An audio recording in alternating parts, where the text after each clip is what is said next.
Hello once again everyone, and as you might have guessed, today we're going to talk about sword suspension.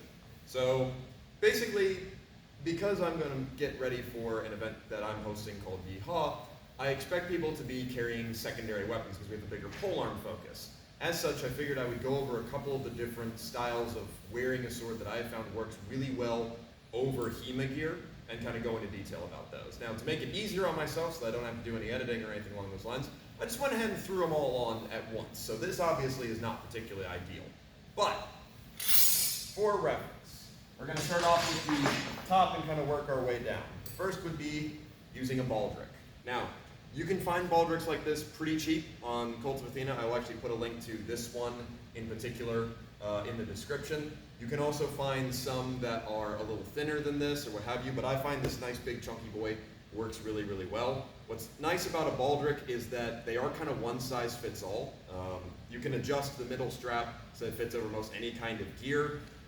Meanwhile, most of them have just this simple belt, basically, kind of interwoven through the frog, which means that I can adjust this to be wider or narrower. I mostly use my backsword and my rapier in this one, so it's on the thinner side.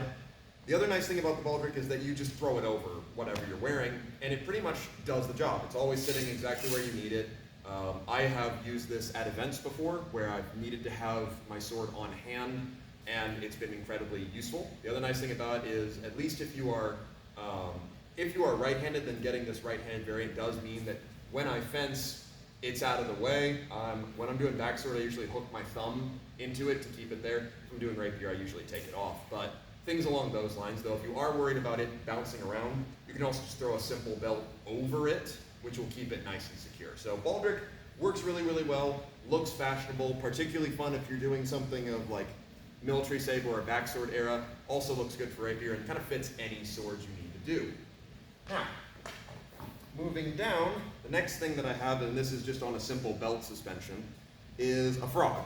So in case you don't know what a frog is just a kind of a triangular corner piece that you can fit most any sword through. You'll see these very commonly in stage. You'll see them, SDA, etc., LARPers. They all wear these because they're way simpler than having a full scabbard, especially if your sword can't take a scabbard, which can also be quite nice, and another reason I like that Baldrick.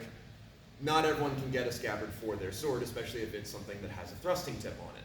So, and if we're talking about the blocky synthetics like we'll be using at EHA, again, no point in having a scabbard. So the nice thing about a frog or whatever is you can just slap whatever you need in there. This one was originally made to accommodate a sheath that I have, but it happens to fit a lot of my other swords, so occasionally I make use of it. It's pretty comfy, just sits where I want it to be. It also tends to have a bit more of an upward draw, so my sword is kept very close to my thigh, so I'm not walking around and bumping into people, all that sort of convenience, and it just attaches to pretty much any belt. Now, next to it, meanwhile, is kind of my next one, which is, this is a ring. This is particularly popular at my school. So these rings are pretty straightforward. You can get them at like any Hobby Lobby or what have you, and they come in a couple of different sizes. This one is one of the smaller ones, which is nice because it fits pretty much all of my swords quite well. Even ones with a shield like this, just kind of sits there. Again, hangs relatively straight down, so I never need to worry about where it's going.